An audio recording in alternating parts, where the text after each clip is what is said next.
रहमान अस्सलाम वालेकुम। 6th class, कैसे हैं आप? बेटा, आज मैं आपको उर्दू पढ़ाऊंगी। किताब को शुरू करने से पहले चंद सवाल मेरे जहन में आ रहे हैं, जिनके मैं आपको जवाब देती चली जाऊं। पढ़ते हुए यकीनन आपके जहन में भी ये आएंगे। जी बच्चों, पहला सवाल यहाँ ये पैदा होता है कि आपने जमात 4 में, जमात 5 में भी पढ़ा है। उर्दू एक मजमून है आपका, इसके उर्दू के मानी क्या हैं? तो आपको मैं बताती जाऊं कि उर्दू के मानी हैं लश्कर। उर्दू को लश्कर इसलिए कहते हैं क्योंकि इस ज़ुबान में हर ज़ुबान का लफ्ज़ शामिल है। मसलन अरबी के लफ्ज़ भी हैं, इसमें फ़ारसी के लफ्ज़ भी हैं, इसमें गुजराती के लफ्ज़ भी हैं, इसमें अंग्रेज़ी के लफ्ज़ भी हैं। क्योंकि ये बहुत सी ज़ुबानों का मजमुआ है, इसलिए इसे लश्करी ज़ुबान कहते हैं। और दूसरे नंबर पर बच्चों, आप सब ने अपने घरों में बैठकर अपनी कॉपी पर हरूफ़े तहज्जी लिखनी है।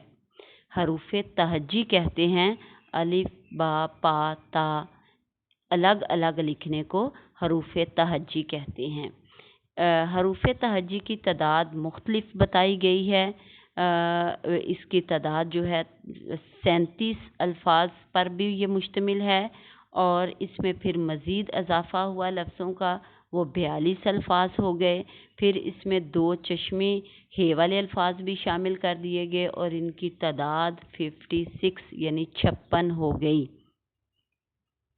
जी, और ये आपने अपने घरों में हरूफ़े तहज्जी रोज़ एक दफ़ा लाज़मी लिखनी है। ठीक है, आए अब सबक की तरफ चलते हैं। और हमारा सबक है मादरे मिल्लत फ़ातिमा जना। बच्चों, यहाँ पे उन्वान पर लिखा हुआ है मादरे मिल्लत। मादर कहते हैं माँ को, वालिदा को, अम्मी को, मामा को। मिल्लत, मिल्लत का जो लफ्ज़ है उसका मानी है मलाप, मेल जोल रखने वाले, सोहबत इख्तियार करने वाले। तो पूरी दुनिया में जहाँ पर भी मुसलमानों की सोहबत इख्तियार करने वाले, एक मेल जोल रखने वाले, एक कलमा पढ़ने वाले, ला इलाहा इल्लल्लाह मुहम्मद रसूलुल्लाह कहने वाले लोग जहाँ जहाँ पूरी दुनिया में मौजूद हैं, वो मिल्लत कहलाते हैं।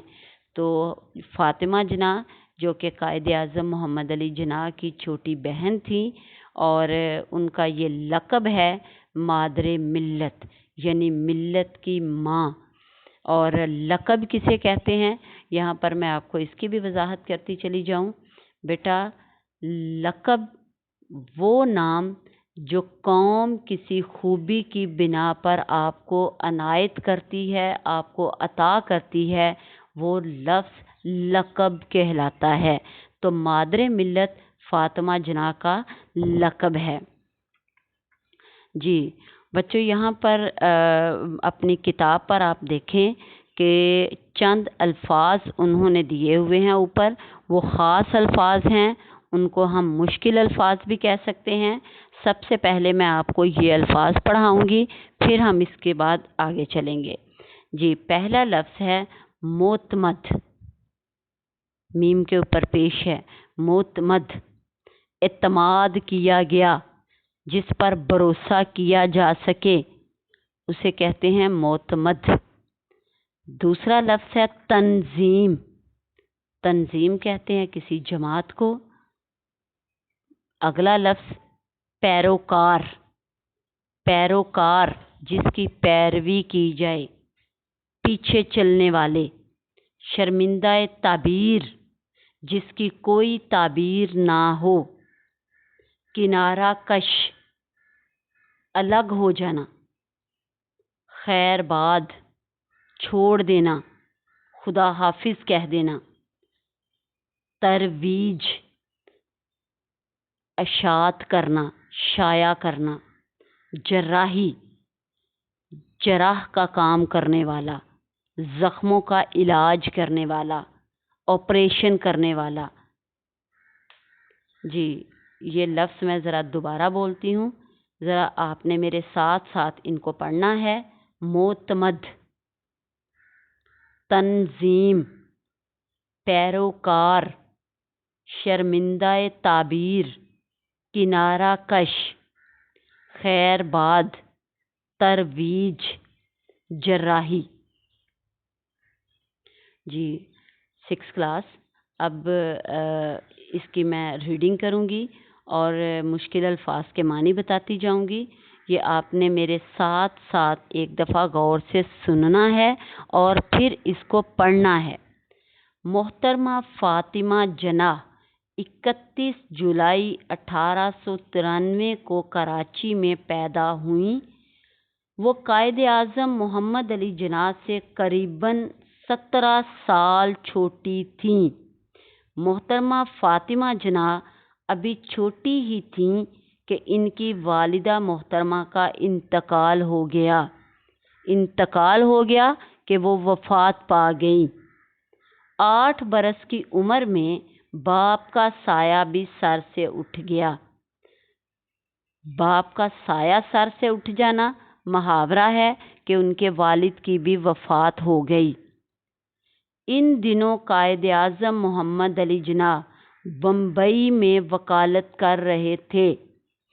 بمبئی بھارت کا ایک شہر ہے۔ یہ بمبئی اس کا پرانا نام ہے، اب نیا نام ہے ممبئی۔ وکالت کر رہے تھے، وہاں پہ وکیل تھے وہ۔ والدین کے انتقال کے بعد، یعنی جب ان کی ماں اور باپ دونوں وفات پا گئے، اس کے بعد انہوں نے فاطمہ جناح کو اپنے پاس ممبئی میں بلا لیا۔